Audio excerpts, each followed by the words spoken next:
Bismillahirrahmanirrahim. Assalamualaikum warahmatullahi wabarakatuh.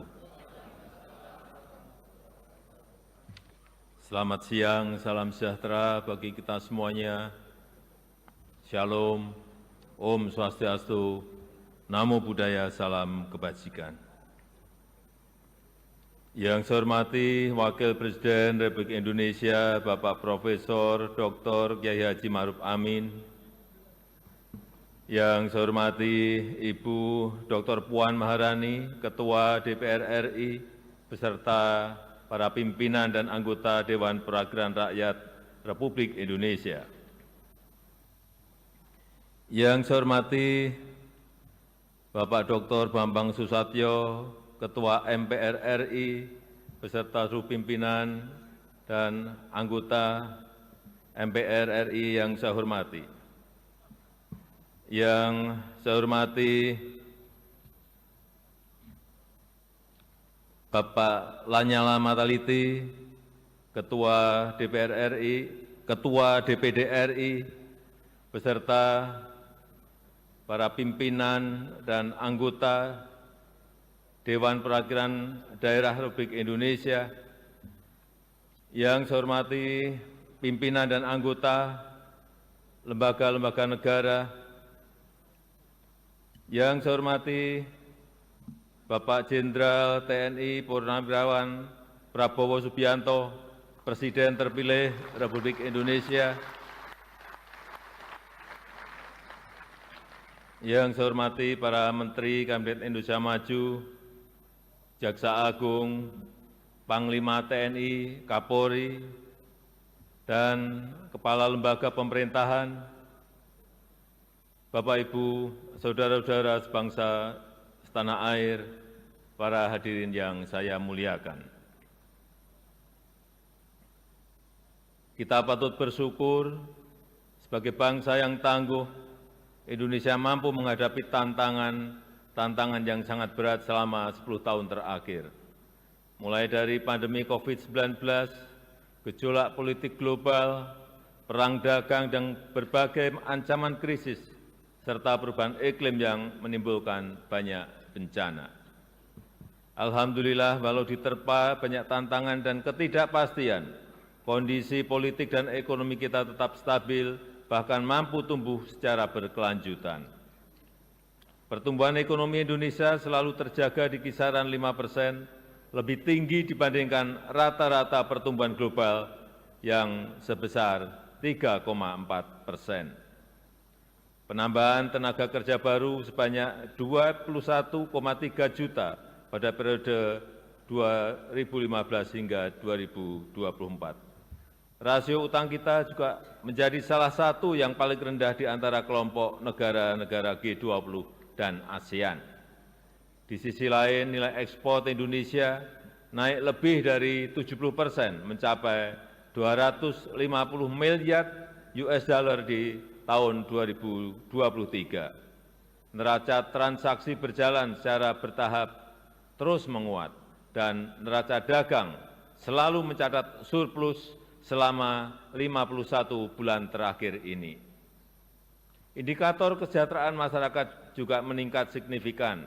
Tingkat pengangguran turun menjadi 4,8% di tahun 2024. Tingkat kemiskinan turun tajam menjadi 9,03% di tahun 2024. Angka kemiskinan ekstrim juga turun signifikan menjadi 0,83% di tahun 2024. Selain itu, kita juga telah merasakan kemajuan pembangunan infrastruktur yang Indonesia sentris, mulai dari jalan tol, jalan nasional, bendungan, irigasi, pelabuhan, bandara, pembangunan IKN, dan masih banyak yang lainnya. Kita juga bekerja keras untuk membangun SDM yang unggul, yang berdaya saing, yang produktif dan inovatif melalui reformasi pendidikan, transformasi sistem kesehatan, dan penguatan jaring pengaman sosial. Bantuan pendidikan terus diberikan untuk masyarakat miskin dan rentan. Program Indonesia Pintar untuk pendidikan sekitar 20 juta siswa per tahun diberikan. Program KIP kuliah dan bidik misi untuk pendidikan 1,5 juta mahasiswa, serta beasiswa LPDP untuk pendidikan sekitar 45.000 mahasiswa. Selain itu, upaya perbaikan sektor kesehatan juga menunjukkan hasil yang baik. Angka kematian bayi turun dari sebelumnya 27 per 1.000 kelahiran menjadi 17 per 1.000 kelahiran di tahun 2023. Angka prevalensi stunting turun dari sebelumnya 37% menjadi 21,5% di tahun 2023. Jumlah peserta Jaminan Kesehatan Nasional JKN juga meningkat dari sebelumnya 133 juta menjadi sekarang 273 juta di tahun 2024, di mana separuh dari jumlah tersebut adalah penerima bantuan iuran dari pemerintah. Ketua, pimpinan, dan anggota Dewan yang saya muliakan, ke depan peran APBN harus kita manfaatkan untuk memperkokoh lompatan kemajuan, sehingga Indonesia bisa keluar dari middle income trap, yaitu dengan memanfaatkan bonus demografi, melanjutkan transformasi ekonomi, meningkatkan daya tarik investasi, dan membuka lebih banyak lapangan kerja, sehingga penyusunan RAPBN 2025 didasarkan pada asumsi dasar sebagai berikut. Inflasi akan dijaga pada kisaran 2,5%. Pertumbuhan ekonomi diperkirakan sebesar 5,2%. Dan karena kondisi ekonomi global yang masih relatif stagnan, pertumbuhan ekonomi kita akan lebih bertumpu pada permintaan domestik, sehingga daya beli masyarakat akan dijaga ketat dengan pengendalian inflasi, dengan penciptaan lapangan kerja dan dukungan program bansos dan subsidi. Pemerintah akan terus mengupayakan peningkatan produk-produk yang bernilai tambah tinggi, yang berorientasi ekspor, yang didukung oleh insentif fiskal yang kompetitif dengan tetap menjaga keberlanjutan fiskal. Bauran antara fiskal, moneter, dan sektor keuangan akan dijaga untuk mengakselerasi pertumbuhan ekonomi dan menjaga stabilitas sistem keuangan kita.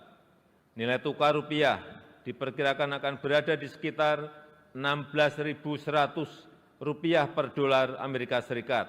Suku bunga SBN 10 tahun berada di 7,1%, dan pemerintah akan selalu responsif terhadap dinamika moneter dunia. Harga minyak mentah Indonesia diperkirakan berada pada 82 dolar Amerika Serikat per barel. Lifting minyak diperkirakan mencapai 600.000 barel per hari, dan gas bumi mencapai 1,005 juta barel setara minyak per hari.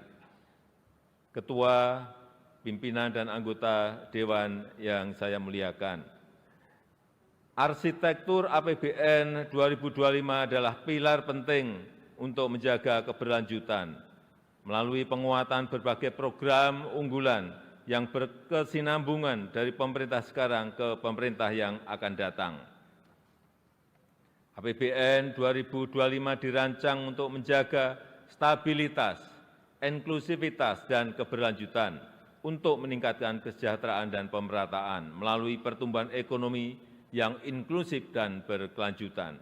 Kita harus terus melanjutkan reformasi struktural, menjaga kebijakan fiskal yang sehat dan kredibel, serta meningkatkan kolaborasi kebijakan fiskal, moneter, dan keuangan. Desain belanja dan pendapatan serta pembiayaan perlu dirancang fleksibel dengan menyediakan ruang fiskal untuk mengantisipasi ketidakpastian dan mendukung keberlanjutan pembangunan dalam transisi peralihan pemerintahan. Strategi kebijakan jangka pendek akan difokuskan untuk mengakselerasi pertumbuhan ekonomi, menguatkan kesejahteraan, dan pemerataan antar daerah. Makan bergizi gratis diarahkan untuk meningkatkan gizi anak, sekaligus memberdayakan UMKM dan meningkatkan ekonomi masyarakat kecil di daerah. Program makan bergizi gratis dilakukan secara bertahap, diselaraskan dengan kesiapan teknis dan kelembagaan, serta tata kelola yang akuntabel. Program percepatan renovasi sekolah untuk meningkatkan akses, kualitas, serta link and match pendidikan dengan dunia usaha, serta pembangunan sekolah unggulan dan ekosistem pendidikan yang kondusif juga akan dikembangkan. Dan untuk mendorong produktivitas, menjaga pasokan dan keterjangkauan harga pangan, diperlukan penguatan lumbung pangan dan jaringan irigasi. Serta untuk meningkatkan ekonomi masyarakat diperlukan peningkatan pembiayaan rumah murah untuk rakyat dan peningkatan permodalan bagi UMKM. Sedangkan untuk strategi jangka menengah diarahkan untuk mengakselerasi transformasi ekonomi menuju pertumbuhan ekonomi yang inklusif dan berkelanjutan, yang dilakukan melalui pertama, mewujudkan SDM unggul yang produktif, inovatif, dan berdaya saing melalui pendidikan bermutu, makan bergizi gratis, dan renovasi sekolah, serta kesehatan berkualitas dan perlindungan sosial. Yang kedua, penguatan hilirisasi dan transformasi hijau untuk meningkatkan aktivitas ekonomi bernilai tambah tinggi yang rendah emisi dan berorientasi ekspor. Yang ketiga, meningkatkan inklusivitas dan berkeadilan untuk mewujudkan kesejahteraan yang merata untuk seluruh lapisan masyarakat di seluruh wilayah tanah air Indonesia. Keempat, melanjutkan pembangunan infrastruktur sebagai pendukung transformasi ekonomi, khususnya pembangunan infrastruktur di bidang pendidikan, pangan, energi, dan konektivitas. Kelima, pemantapan implementasi reformasi birokrasi dan penyederhanaan regulasi. Keenam, peningkatan ekonomi kreatif dan kewirausahaan melalui pemberdayaan dan peningkatan akses permodalan bagi UMKM. Ketujuh, penguatan pertahanan dan keamanan serta kemandirian pangan dan energi. Yang kedelapan, penguatan nasionalisme, demokrasi, serta penghormatan dan penegakan hak asasi manusia. Ketua, pimpinan, dan anggota Dewan yang saya hormati, RAPBN 2025 juga menekankan pada optimalisasi pendapatan, belanja yang berkualitas, dan pembiayaan yang inovatif. Rasio perpajakan akan terus dioptimalkan untuk memperkuat ruang fiskal dengan tetap menjaga iklim investasi, keberlanjutan dunia usaha, dan melindungi daya beli masyarakat. Belanja akan dijaga benar-benar efisien dan produktif, agar selain mendukung program prioritas pemerintah, juga dapat menghasilkan multiplier effects yang kuat terhadap perekonomian. Inovasi pembiayaan yang fleksibel dengan kehati-hatian yang tinggi akan terus ditingkatkan melalui kerjasama pemerintah dan badan usaha, penguatan peran lembaga pengelola investasi, dan pendalaman pasar keuangan. Gambaran besar arsitektur RAPBN 2025 adalah sebagai berikut. Belanja negara direncanakan sebesar Rp3.613,1 triliun, yang terdiri dari belanja pemerintah pusat sebesar Rp2.693,2 triliun dan transfer ke daerah sebesar Rp919,9 triliun. Anggaran pendidikan dialokasikan sebesar Rp722,6 triliun yang dialokasikan untuk peningkatan gizi anak sekolah, renovasi sekolah dan pengembangan sekolah unggulan, serta perluasan program beasiswa, pemajuan kebudayaan, penguatan perguruan tinggi kelas dunia, dan pengembangan riset. Anggaran perlindungan sosial dialokasikan sebesar Rp504,7 triliun untuk mengurangi beban masyarakat miskin dan rentan, serta mengakselerasi pengentasan kemiskinan yang dilakukan dengan tepat sasaran, efektif, dan efisien. Anggaran kesehatan direncanakan sebesar Rp197,8 triliun atau 5,5% dari belanja negara untuk peningkatan kualitas dan keterjangkauan layanan, percepatan penurunan stunting dan penyakit menular seperti TBC, serta penyediaan pemeriksaan kesehatan gratis. Anggaran ketahanan pangan direncanakan sebesar Rp124,4 triliun diarahkan untuk mendukung peningkatan produktivitas, menjaga ketersediaan, keterjangkauan harga pangan, perbaikan rantai distribusi hasil pertanian, serta meningkatkan akses pembiayaan bagi petani. Pembangunan infrastruktur dianggarkan sebesar Rp400,3 triliun, terutama untuk infrastruktur pendidikan dan kesehatan, infrastruktur konektivitas, infrastruktur pangan dan energi, serta keberlanjutan pembangunan IKN. Anggaran transfer ke daerah direncanakan sebesar Rp919,9 triliun untuk meningkatkan sinergi kebijakan fiskal pusat dan daerah, untuk harmonisasi belanja pusat dan daerah, serta mengurangi kesenjangan antar daerah dan memperkokoh kerjasama antar daerah. Peningkatan pendapatan asli daerah harus tetap memperhatikan iklim investasi, kemudahan berusaha, kesejahteraan masyarakat, dan penguatan akses dan kualitas layanan publik. Ketua, pimpinan, dan anggota Dewan yang saya hormati, pendapatan negara pada tahun 2025 dirancang sebesar Rp2.996,9 triliun yang terdiri dari penerimaan perpajakan sebesar Rp2.490,9 triliun, PNBP sebesar Rp505,4 triliun yang tetap menjaga iklim investasi, kelestarian lingkungan, dan keterjangkauan layanan publik. Reformasi perpajakan akan dilanjutkan melalui perluasan basis pajak, peningkatan kepatuhan wajib pajak, perbaikan tata kelola dan administrasi perpajakan, serta pemberian insentif perpajakan yang terarah dan terukur. Upaya peningkatan PNBP terus dilakukan melalui penggunaan teknologi untuk perencanaan dan pelaporan, penguatan tata kelola dan pengawasan, optimalisasi pengelolaan aset negara dan sumber daya alam, serta mendorong inovasi layanan. Defisit anggaran tahun 2025 direncanakan sebesar 2,53% terhadap PDB atau Rp616,2 triliun yang akan dibiayai dengan memanfaatkan sumber-sumber pembiayaan yang aman dan dikelola secara hati-hati. Pemerintah terus meningkatkan efektivitas pembiayaan investasi, mendorong kebijakan pembiayaan skema KPBU, termasuk penguatan lembaga pengelola investasi dan special mission vehicle, serta peningkatan akses pembiayaan bagi masyarakat berpenghasilan rendah, UMKM, dan usaha ultramikro. Tingkat pengangguran terbuka pada tahun 2025 diharapkan dapat ditekan menjadi 4,5% hingga 5%. Angka kemiskinan diturunkan dalam rentang 7 hingga 8%. Rasio Gini dalam kisaran 0,379 hingga 0,382.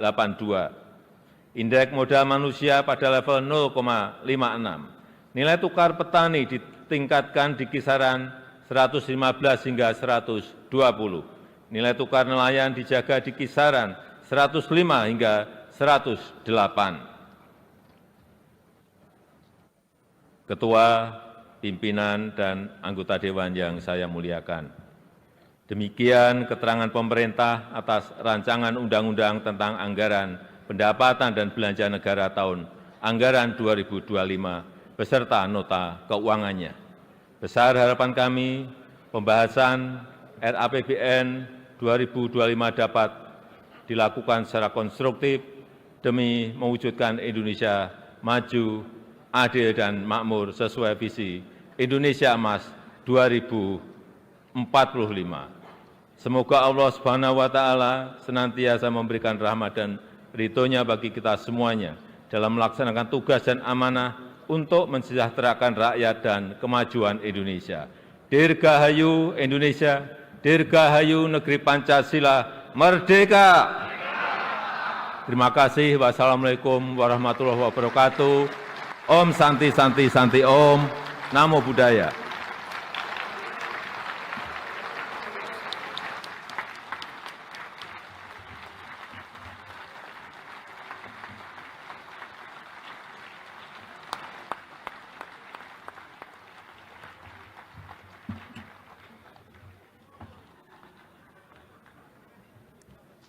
Persiapan penyampaian rancangan undang-undang tentang APBN tahun anggaran 2025 beserta nota keuangan dan dokumen pendukungnya dari Presiden Republik Indonesia kepada Ketua DPR RI dilanjutkan dengan penyampaian permintaan pertimbangan DPD RI atas rancangan undang-undang tentang APBN dan nota keuangan beserta dokumen pendukungnya dari Ketua DPR RI kepada Ketua DPD RI dan penandatanganan berita acara penyerahan rancangan undang-undang tentang APBN tahun anggaran 2025 oleh Ketua DPR RI dan Presiden Republik Indonesia serta penandatanganan berita acara penyerahan rancangan undang-undang tentang APBN beserta surat permintaan pertimbangan dari Ketua DPR RI kepada Ketua DPD RI. Ketua DPR RI dan Ketua DPD RI, kami silakan menempati tempat yang telah ditentukan.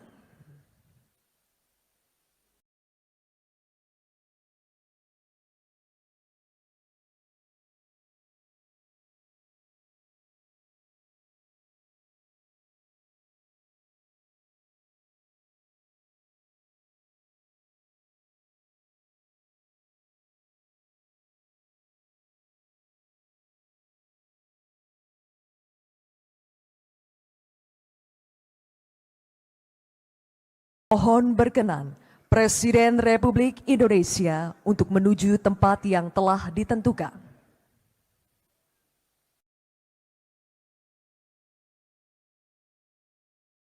Penyampaian rancangan undang-undang tentang APBN tahun anggaran 2025 dan nota keuangan beserta dokumen pendukungnya dari Presiden Republik Indonesia kepada Ketua DPR RI.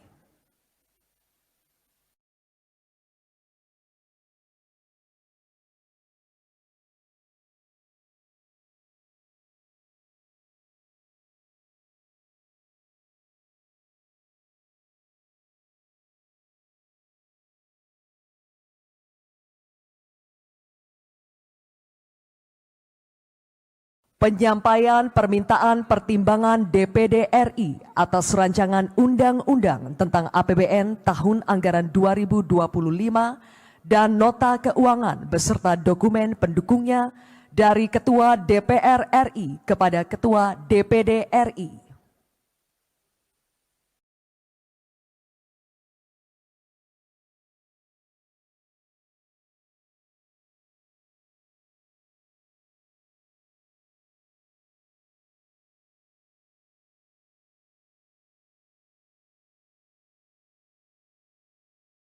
Penandatanganan berita acara penyerahan rancangan undang-undang tentang APBN tahun anggaran 2025 oleh Ketua DPR RI dan Presiden Republik Indonesia.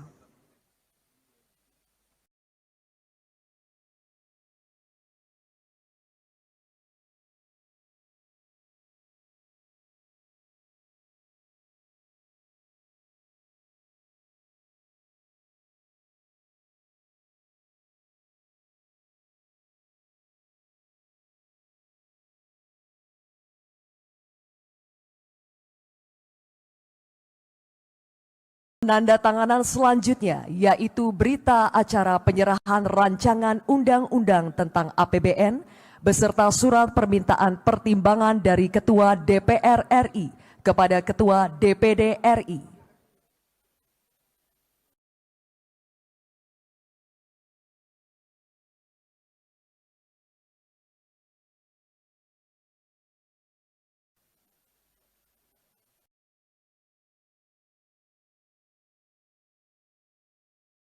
Presiden Republik Indonesia, Ketua DPR RI, dan Ketua DPD RI, kami silakan kembali ke tempat semula.